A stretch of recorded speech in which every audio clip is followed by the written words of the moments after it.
ಧರಣಿನಾಥನಿ ರಮಣ ಚೆಲುವ ರಘುನಾಥ ಭರತ ಸದ್ಗುಣ ಕರುಣ ಮಾಂಡವಿಯ ಪ್ರೀತ ತರುಣಿಯೋರ್ಮಿಣಿಗರಸ ವೀರ ಸೌಮಿತ್ರಿ ಕಿರಿಯ ಶತ್ರುಗದ ನಾರಿಸುತ ಕೀರ್ತಿ ಭುವಿಯಾತು ಸ್ವರ ಸ್ವರ್ಗವೋ ಈ ಜಗಕ್ಕೆ ಸಂತೋಷವೋ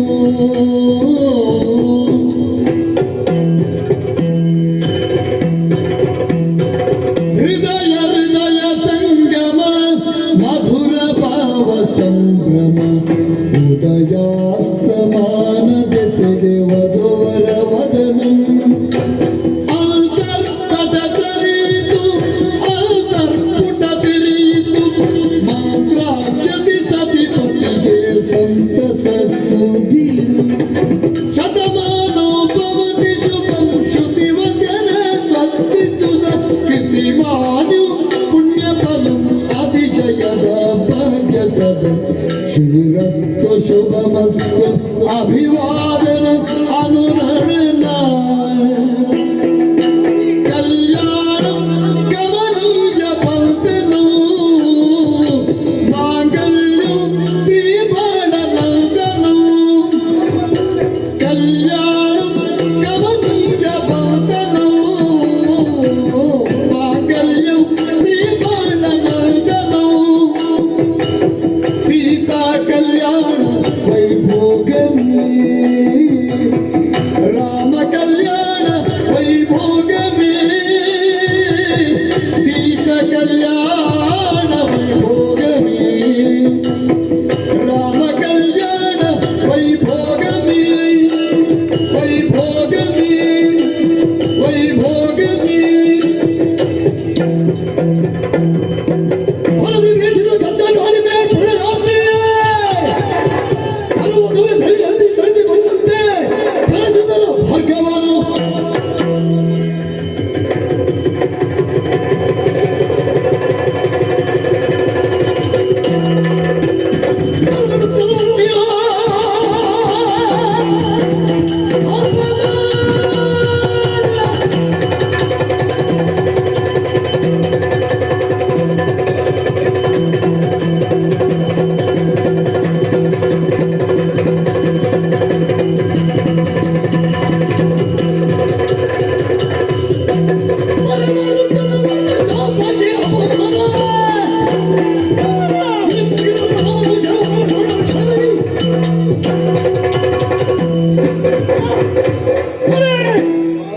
ಎಂತಾದು ಒಂದು ಹೆಜ್ಜೆ ಮುಂದಿಟ್ಟರೆ ಜಾಗ್ರತೆ. ಅಪ್ಪ ಇವ್ರು ಯಾರಪ್ಪ? ಅಪ್ಪ ನಿಮ್ಮ ಧೈರ್ಯವೇ ಅರಸು ಓ ಭಾರ್ಗವ ಅಧ್ಯಕ್ಷನಾಗಿರುವಂತಹ ಮಹಾದೇವನಿಂದ ಪ್ರದತ್ತವಾಗಿರುವಂತಹ ಶಿವಧನಸ್ಸು ಅದನ್ನು ಮುರಿದಿರುವಂತಹ ನರಕುವರ ರಾಮನಂತೆ. ಯಾರು ರಾಮ ಯಾರು? ಅದು ಅಯೋಧ್ಯೆ ನಾನು ದಶ ಹೇ! ನೀನು ಯಾರು ಬೇಕಾ? ರಾಮ ಯಾರು? ನೀವು ಹೇಳಿದ ರಾಮ ಯಾರು? ನಾನು ಯಾರು? ಚಂದ್ರಮನ ನೀರೇವ ರಾಮ ರಾಮ ಪುತ್ರ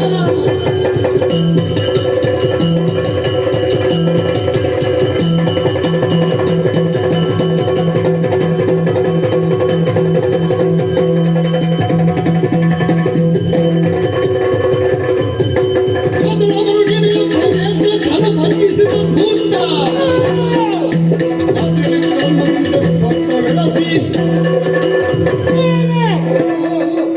ಅವ್ರು ಕರೀತಾರಪ್ಪ. ಹೋಗ್ಬೇಡ ಮಗ. ಈ ನಾನು ನೀವೇ ಹೇಳಿದ್ದು ಕೇಳ್ಬೇಕು, ಅವ್ರು ಹೇಳಿದ್ದು ಕೇಳ್ಬೇಕು. ಅವರ ಸಿಟ್ಟು ನಿನಗೆ ಗೊತ್ತಿಲ್ಲ. ಅವ್ರು ಜಮದಗಿರಿಗಳ ಮಗ ಅಲ್ವ? ಹೌದು, ಅವರು ಸಿಟ್ಟು ಬಿಟ್ಟಿದ್ದಾರಲ್ಲ. ಮತ್ತೆ ಇವರು ತಕೊಂಡಿದ್ದಾರಲ್ಲ. ಎಂತದ್ದು ಒಬ್ರು ಬಿಟ್ಟು ಒಬ್ರು ತಕೊಂಡಿದ್ದಾರೆ. ರಾಮ ನೀನೇ ಏನು ರಾಮ? ನಾನೇ ರಾಮ. ಒಬ್ಬ ರಾಮ ನಾನಿರುತ್ತಾ ನೀನೆಂತದ ರಾಮ? ಆಗ ಒಬ್ಬರೇ ರಾಮ ಇರಬೇಕು ಅಂತ ಇಲ್ವಲ್ಲ. ಮೂಲಭೂತವಾಗಿ ಭಗವಾನ್ ಮಹಾವಿಷ್ಣುವಿಗೆ ರಾಮ ಅಂತ ಹೆಸರು. ಕ್ಷತ್ರಿಯ ರಾಮ. ಕ್ಷತ್ರಿಯ ರಾಮ. ಕ್ಷತ್ರಿಯ ರಾಮನ ಕ್ಷತ್ರಿಯ ಅಧಮನ. ಅಪ್ಪ ಬಿಟ್ಟಾಕು ಮಗ, ದೊಡ್ಡವರಲ್ವಾ? ಇಲ್ಲದೆ ಹೋದ್ರೆ ಯಾವುದನ್ನು ಪೂಜಿಸಬೇಕು, ಯಾವುದನ್ನು ಗೌರವಿಸಬೇಕು ಏನಾಯ್ತು? ಎನ್ನುವಂತಹ ಪರಿಜ್ಞಾನವೇ ಇಲ್ಲದವರ ಹಾಗೆ ಮಹಾದೇವನ ಸುನಾಭನಾಮಕ ಧನುಸ್ಸನ್ನು ಮುರಿದಯ. ಓ, ಅದು ಅವರಿಗೆ ಶಿವಧನುಸ್ಸು ಮುರಿದಕ್ಕೆ ಏನೋ ಸಿಟ್ಟು ಬಂದಾಗುತ್ತಪ್ಪ. ಹೌದೌದು ಸ್ವಾಮಿ. ಏನು ಇನ್ನೊಂದು 9 ದಿವಸ ಎಂತದಕ್ಕೆ 9 ದಿವಸ ಅದು ಮಾಡಿಕೊಡುವ ಅಂತ ಹೊಸ್ತು. ಯಾವುದು ಏಯ್! ಅಪ್ಪ? ಅದು ಶಿವನ ಧನುಸ್ಸು, ನಿಮ್ಮದಲ್ಲ. ಅದು ಮುರಿದ ಪುನಃ ಮಾಡುವುದು ಹೇಗೆ? ಆಗುದಿಲ್ಲ. ಹೇಗಪ್ಪ? ರಾಮ! ಇವ್ರ ಹೆದರಿಕೆಯಲ್ಲಿ ಏನು ಹೇಳ್ತು? ನಿನಗೆ ಕೊಟ್ಟದ್ದು ಹೆದೆಯೇರಿಸುವುದಕ್ಕೆ ಬೇಕಾದ ಮುರಿಯುವಂತಹ ಅಧಿಕಾರ ಯಾರು ಕೊಟ್ಟರು ನಿನಗೆ? ಅಧಿಕಾರ ಉಂಟು ಅಂತಲ್ಲ. ಇದರಲ್ಲೇ ಅರ್ಥ ಆಗುತ್ತದೆ ನನಗೆ. ಏನು? ನಿನಗೆ ಧರ್ಮದ ಬಗ್ಗೆ, ದೇವರ ಬಗ್ಗೆ ಎಷ್ಟು ವಿಶ್ವಾಸ ಇದೆ, ಎಷ್ಟು ಅಭಿಮಾನ ಇದೆ ಎನ್ನುವಂತಹ ವಿಚಾರ. ಅದನ್ನು ಮುರಿದ ಮಾತ್ರಕ್ಕೆ ನೀನವರು ಅಸಾಮಾನ್ಯವಿಲ್ಲ ಅಂತ ಭಾವಿಸಬೇಡುವ. ನಿನ್ನ ಸತ್ವ ಸಾಮರ್ಥ್ಯ ಏನಿದೆ ಕಣ್ಣಲ್ಲಿ. ಅಪ್ಪ, ಅವರಿಗೆ ಉತ್ತರ ಹೇಳ್ಬೇಕು, ನೀವು ಹೇಳ್ತೀರಾ? ಇವತ್ತು ನನಗೆ ಹೇಳುವ ಮನಸ್ಸಿಲ್ಲ.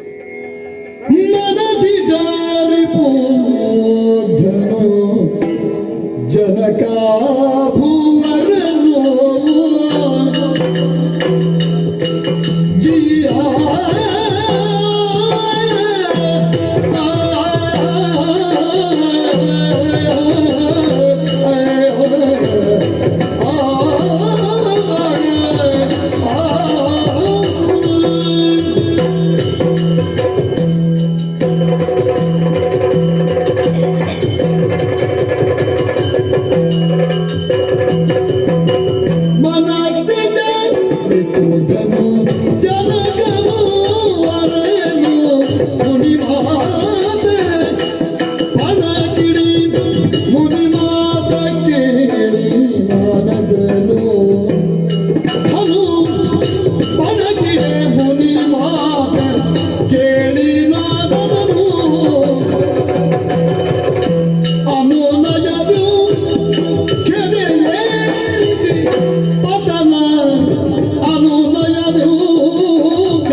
ಏನಾದ್ರೂ ಬಿತ್ತ ಇದ್ದೀರಿ.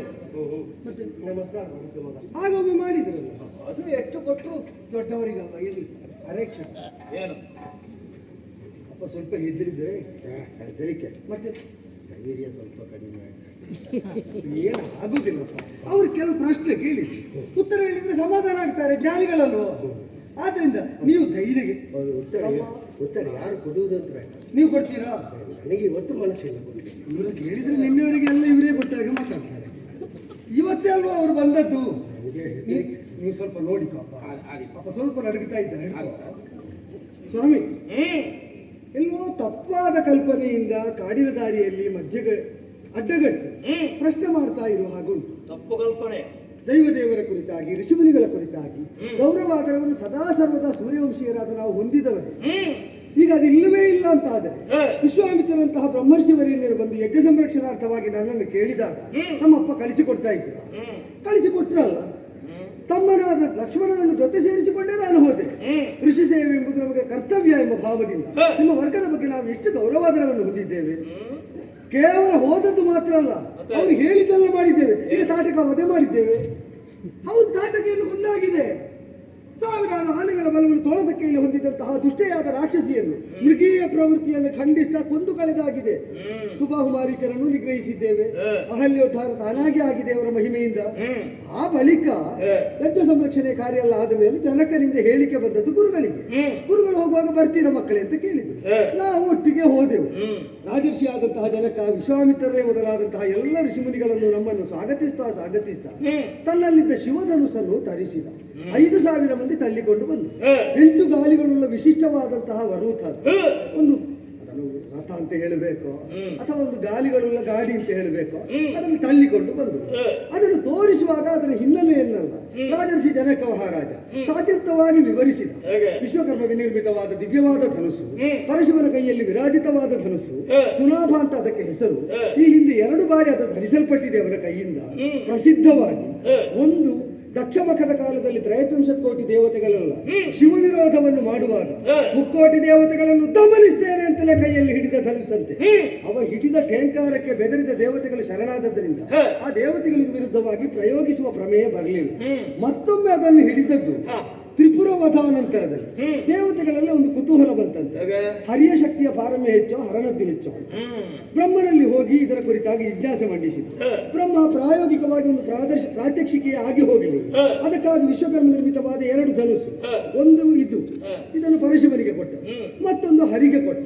ಇಬ್ಬರು ನೀವು ಕಾದಾಡಿ ದೇವತೆಗಳ ಸಂದೇಹ ನಿವಾರಣೆ ಆಗಲಿ ಅಂತ. ಹರಿಯೇನೋ ಧನುಸ್ಸನ್ನು ಧರಿಸಿ ನಿಂತ.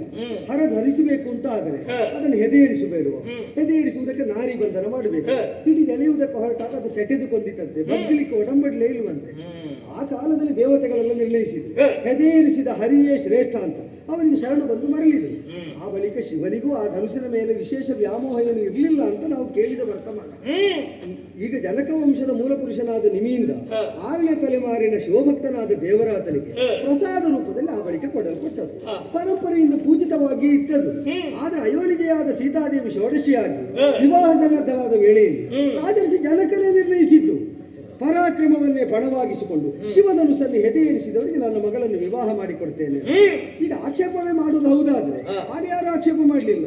ರಾಜಾದಿರಾಜರುಗಳೆಲ್ಲ ಸಾಲುಗಟ್ಟಿ ಬಂದರು, ಅದನ್ನು ಹೆದೆಯೇರಿಸಲಿಕ್ಕೆ ಪ್ರಯತ್ನಿಸಿದ್ರಂತೆ. ಯಾರಿಗೂ ಅದನ್ನು ಮಿಸುಕಾಡಿಸುವುದಕ್ಕೂ ಆಗಲಿಲ್ಲ. ಸೋತ ಪರಿಭವ ರಾಜಸದ ಸಮ್ಮೇಳಿತಗೊಂಡು ಅವರು ವಿರೋಧ ಮಾಡುವುದಕ್ಕೆ ಒಗ್ಗಟ್ಟಾಗಿ ಜನಕನ ಮೇಲೆ ಮುಗಿಬಿದ್ದರು. ಜನಕನು ಪ್ರತಿರೋಧ ತೋರಿ ತನ್ನ ಸೇನೆಯನ್ನು ಇರಿಸಿಕೊಂಡು ಹೋರಾಟ ಮಾಡಿದಂತೆ ಸುದೀರ್ಘಾವಧಿ. ಯಾವಾಗ ಜನಕನ ಸೈನ್ಯವೇ ಕ್ಷಯಿಸ್ತಾ ಹೋಯಿತೋ ದೇವತೆಗಳನ್ನು ಪ್ರಾರ್ಥಿಸಿದರಂತೆ. ದೇವತೆಗಳು ತಮ್ಮ ಸೈನ್ಯ ಕಳಿಸಿ ಜನಕನನ್ನು ಗೆಲ್ಲಿಸಿದರು. ಜನಕ ಗೆದ್ದದ್ದು ಹೇಳುವಾಗ ನಗು ಬರ್ತದೆ. ಆ ಧನುಸ್ಸಿಗೆ ಏನಾದ್ರೂ ಹಾನಿಯಾಗಿದ್ರೆ ದೇವತೆಗಳೇ ಬಂದು ಏನಾದ್ರೂ ವ್ಯವಸ್ಥೆ ಮಾಡ್ತಿದ್ರು. ಇಲ್ಲಿ ಹಾಗೇನೂ ಆಗಲಿಲ್ಲ. ಈಗ ಹಾಗೆ ಇರಿಸಲ್ಪಟ್ಟ ಧನುಸ್ಸನ್ನು ತೋರಿಸುವಾಗ ನೋಡಬಾರ್ದ? ಅದು ನೋಡ್ತಾ ಇರುವಾಗ ಗುರುಗಳು ಹೇಳಿದ್ರು, ಯಾಕೆ ಬರೀ ನೋಡುದು ಮಗು, ಎತ್ತು ಅಂದ್ರು.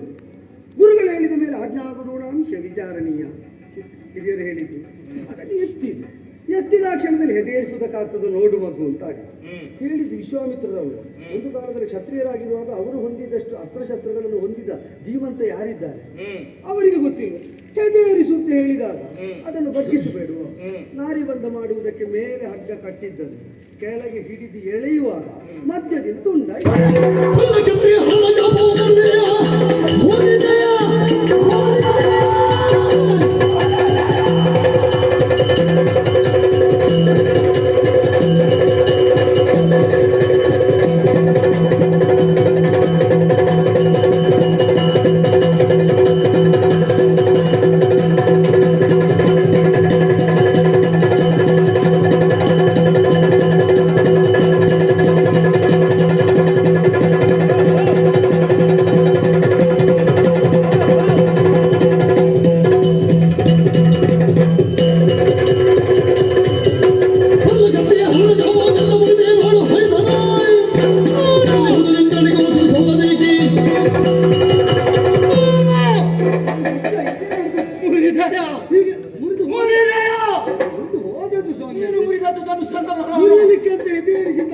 ಮಹಾದೇವನಿಗೆ ಪ್ರಮಾಣ ಮಾಡುವ ಕೃತ್ಯವೇ ಸಾಗಿದ್ದೇನೆ. ನಿನಗೆಲ್ಲ ಹೆಣ್ಣು ಸಿಗುತ್ತದೆ ಅಂತ ಆದ್ರೆ ದೇವರನ್ನೆಲ್ಲ ಮುರಿಯುವುದಕ್ಕಾಗುತ್ತದೆ ಇಲ್ಲ ಸ್ವಾಮಿ. ಈಗ ನೀವೇ ಯೋಚನೆ ಮಾಡಿ, ಕೋಪ ಬಿಟ್ಟು ಯೋಚನೆ ಮಾಡಿದ್ರೆ ಅರ್ಥ ಆಗ್ತದೆ. ದೇವರ ಕೋಪ ಸಾಧಿಸಿದ್ದು ಹೌದಾದ್ರೆ ಅವನ ಬದುಕಿನಲ್ಲಿ ಒಂದು ಕಲ್ಯಾಣ ಕಾರ್ಯಕ್ರಮ ಆಗಕೂಡದು. ಇಲ್ಲಿ ಒಂದು ಬಿಲ್ಲು ಮುರಿದದ್ದರಿಂದ 4 ಕಲ್ಯಾಣ ಕಾರ್ಯಕ್ರಮ ಆಗಿ 8 ಮಂದಿ, ಒಟ್ಟು 4 ದಂಪತಿಗಳು 8 ಮಂದಿ ಇಲ್ಲೇ ಇದ್ದಾರೆ. ಅದು ಆಯ್ತಾ? ಆಯ್ತಲ್ಲ ಸ್ವಾಮಿ. ಬಿಟ್ರು ನೀನು ಮಾಡಿದ ಅಪರಾಧ ಒಂದಲ್ಲ ಎರಡಲ್ಲ ಸಾಲು ಹೇಳಬಲ್ಲರ.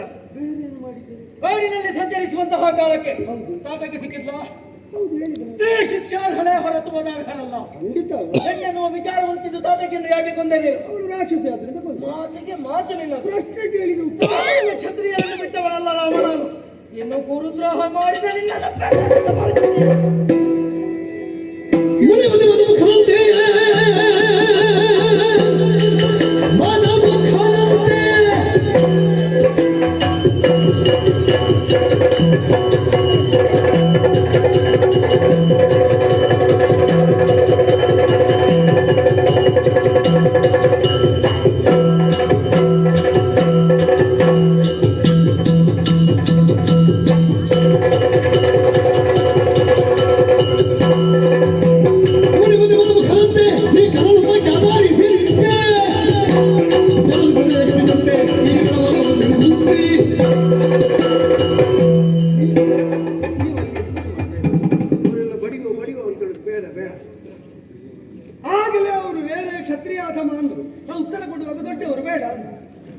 ಕೊಡಬೇಕಾದನ್ನು ಕೊಡಬೇಕಾದಾಗ ಕೊಡದಿದ್ರೆ ಹೀಗೆಲ್ಲ ಪ್ರಶ್ನೆ ಮಾಡ್ತಾ ಹೋಗ್ತಾರೆ. ಈಗ ಯಾರು ಉತ್ತರ ಹೇಳುದು?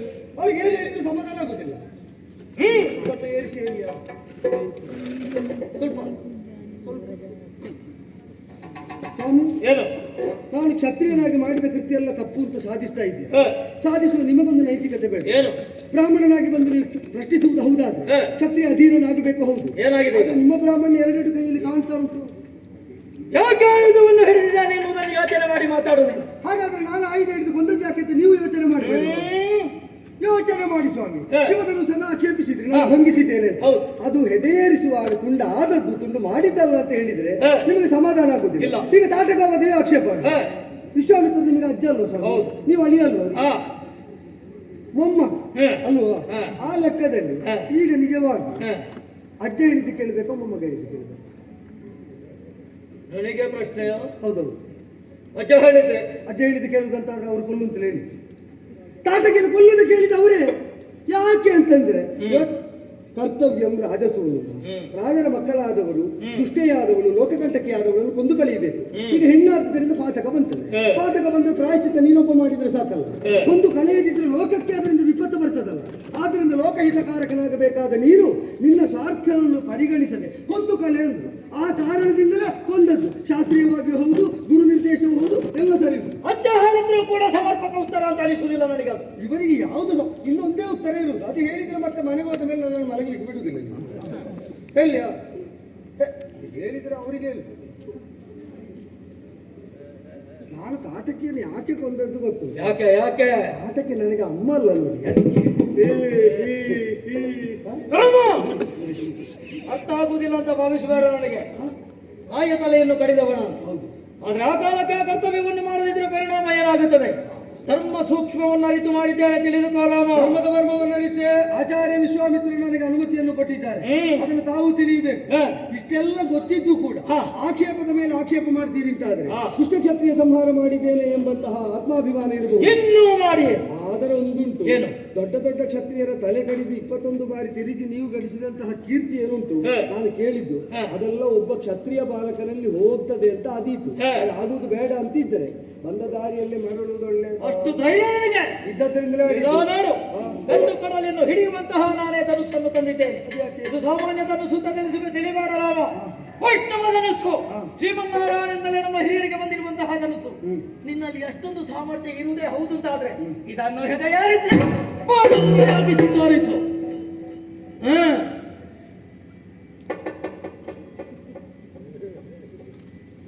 ಅದು ಇಡೀ ಇರುವುದೇ ಅವರಿಗೆ ಒಂದು ಸಮಸ್ಯೆಯ. ನಿಮ್ಮದು ಒಳ್ಳೆ ಕಥೆ. ನಾನಂತ ಇದ್ದ ಧನುಸನ್ನು ಮುರಿದಾಕ್ಲಿಕ್ಕಿದ್ದವರು, ಅದು ಅವನು ಹೆದೆಯೇರಿಸುವಂಥದ್ದವರು.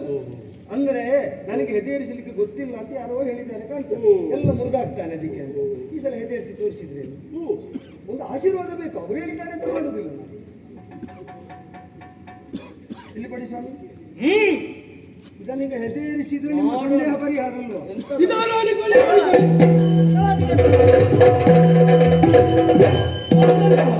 ಗೋದಂಡಹ ಇಲಾಜಾಲವಾಗಿ ಎದ್ದು ಬಿಟ್ಟಿಯಲ್ಲ ರಾಮ. ಹೌದು. ಸಾಕು ರಾಮ, ಸಾಕು. ಸೋತೆ, ಸೋತೆ. ನಾನು ಸೋತೆ. ಹೆದೆಯೇರಿಸಿದಲ್ಲಿ ಸೋತೆ.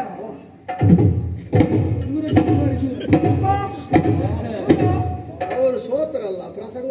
ಈಗ ಧೈರ್ಯ ಬಂತು. ಹೌದೌದು ಸ್ವಾಮಿ. ಆದರೆ ಒಂದು ಆಡಿದ ಮಾತಾಗಲಿ ಹೆದೆಯರಿಸಿದ ಮಾರ್ಗಣವಾಗಿದೆ. ಕೂಡಿದ ಮೇಲೆ ಆಡಿದ ಮೇಲೆ ಅದು ಮರಳುವುದಕ್ಕಿಲ್ವಲ್ಲ. ಇದಕ್ಕೆ ಈಗ ನಿಮ್ಮ ತಪದಿಂದ ಅರ್ಜಿಸಿದ ಪುಣ್ಯಲೋಕ ಕೊಡ್ತೀರೋ, ಇಚ್ಛಾಗಮನದ ಸಾಮರ್ಥ್ಯ ಕೊಡ್ತೀರೋ? ಒಂದು ಆಹುತಿ ಬೇಕೇ ಬೇಕು. ತಪಸ್ಸಿನಲ್ಲಿ ಗಳಿಸಿರುವಂತಹ ಪುಣ್ಯ ಫಲ ಏನಿದೆಯೋ ಅದೆಲ್ಲವನ್ನು ಬಾಳಿಕೆ ಯುಗ ಪುರುಷನು ನೀನು ರಘುರಾಮ ಬಿಚ್ಚಿದೆ ಅಗಣಿತ ಸತ್ವ ಶೋಧಿಸಿದೆಯ ಹಜಗಾನೆ ಉತ್ತಮ ಮುಂದೆ ಮಗುವಿನಿಂದನು ಹರಸುತ್ತಿದ್ದೆಯ ಯುಗ ಪುರುಷನು ನೀನು ರಘುರಾಮ.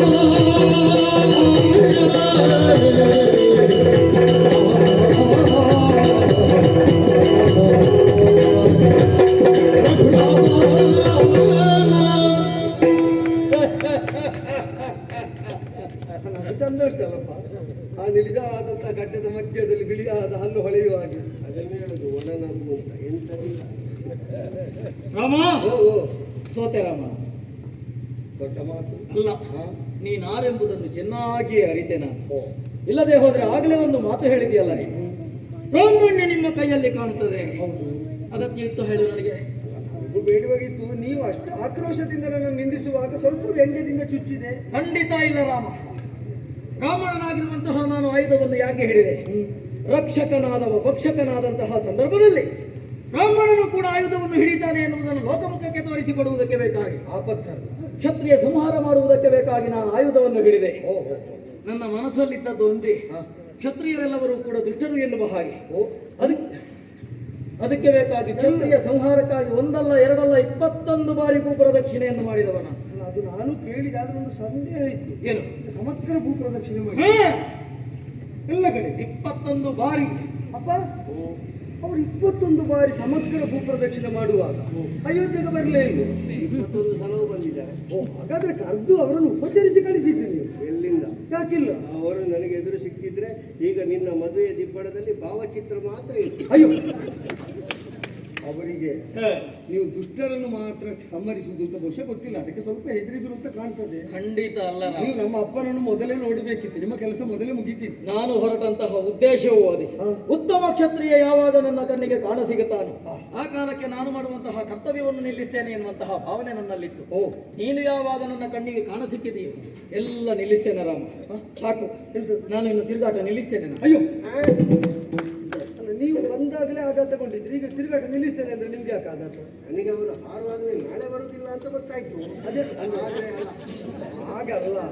ಅವರು ನೀವೀಗ ಇಲ್ಲಿವರೆಗೆ ಬಂದದ್ದನ್ನು ನೋಡಿ, ಅವರು ಯಾವ್ಯಾವ ಮಾರ್ಗದಲ್ಲಿ ಎಷ್ಟೆಷ್ಟು ಕಷ್ಟಪಟ್ಟು ಪ್ರಯಾಣ ದೂರ ಅಂತ ಅನಿಸಿದ್ರೆ ಮಾಡಿ ಎಷ್ಟು ಕಷ್ಟ ನಷ್ಟಗಳನ್ನು ಅನುಭವಿಸಿರ್ಬೋದು. ಆದ್ರೂ ಇಲ್ಲಿಯ ತನಕ ಆದರೂ ನೀವು ತಿರುಗಾಟ ನಿಲ್ಲಿಸುವ, ತಿರುಗಾಟ ನಿಲ್ಲಿಸುವ. ಬರೋಣ. ನಿಮ್ಮನ್ನು ಬಂದರೆ ಬಂದದ್ದು ತಪ್ಪು. ಅಲ್ಲ, ಅವರು ಬರಲಿ, ಅವರಿಗೆ ಪುರುಷೋತ್ತಿರುವಾಗ ಬರಲಿ. ಒಂದು ಕೆಳಗೆ ಅತಿಥಿ ಅಂತ ಹಾಕುವ ಅವರನ್ನು.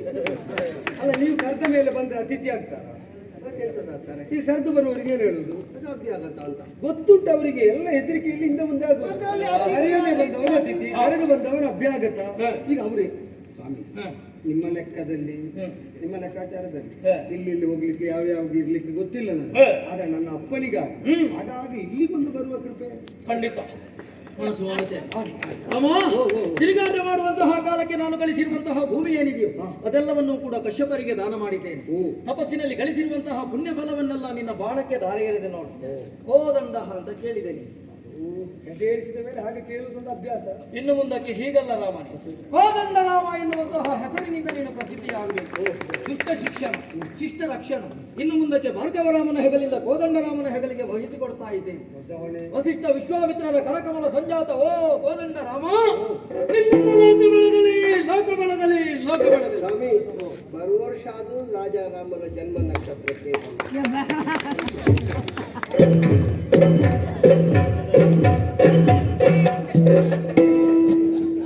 ಈಗ ಭರವಸೆ ನನಗೆ ಬಟ್ಟವ. ಆಯ್ತು, ಈಗ ನೀವು ಕೇಳಿದ ಆದ್ರೆ ಒಂದು ಅವರು ಹೆದರಿಸ್ತಾ ಬಂದು ಹೋಗುವಾಗ ಎಲ್ಲರ ಮನಸ್ಸನ್ನು ಅರಳಿಸಿ ಹೋದ್ರು. ಅದು ಹಾಗೆ ಕೋಪ ಹೆಚ್ಚು ಬರುವವರು ಬಹಳಷ್ಟು ಮೃದು. ಹೌದಾ? ಅದೇ ನಿಮಗೂ ಹಾಗಾದ್ರೆ ಕೋಪ ಬರುವುದು ಅದಕ್ಕೆ ನೀವು ಒಳಗಿಂದ ನನಗೆ ಕೋಪವೇ ಕೆಲವು ಸಲ ಬರುವುದಿಲ್ಲ. ಅದೇ ಅಲ್ಲ, ನಿಮ್ಮ ಕೋಪ ಬಂದ್ರೆ ನಾವಲ್ಲೂ ಅನುಭವಿಸಿದವರಿಗೆ ಗೊತ್ತು. ಅದಿರ್ಲಿ, ಈಗ ಹೋಗುವಾಗ ಒಂದು ಹೆಸರಿಟ್ಟು ಹೋದ್ರಲ್ಲ, ಕೋದಂಡರಾಮ. ಹೇಗುಂಟು ಹೊಸ ಹೆಸರು? ಹೊಸ ಹೆಸರು, ಒಳ್ಳೆ ಹೆಸರು, ಒಳ್ಳೆ ಹೆಸರು. ಇನ್ನು ಹಾಗೆ ಹೇಗೆ? ಕೋದಂಡರಾಮ ಕೃಪಾಪೋಷಿತ. ಅಲ್ಲ, ಹೆಸರು ಯಾವುದು ಇಡಬಹುದು, ಯಾವುದಕ್ಕೆ. ಈಗ ನಮ್ಮ ಪರಿವಾರಕ್ಕಲ್ಲ, ಆದರೆ ಈ ಪರಿವಾರದ ಸಂಚಾಲನ ಶಕ್ತಿ ಯಾರು? ನೀವೇ ಇರಬೇಕಷ್ಟೇ. ಸಂಚಾಲಕರು ನೀವು. ಈಗದ ಕೈ ಒಂದು ಮಾತ್ರ ಸಮಸ್ಯೆ ಬಿಟ್ಟರೆ ಬಾಕಿ ಯಾವುದು ಸಮಸ್ಯೆ? ಅದು ಯಾವಾಗ ನಿಮ್ಮ ಕೈಯಲ್ಲಿ ಕುತ್ತಬೇಕು.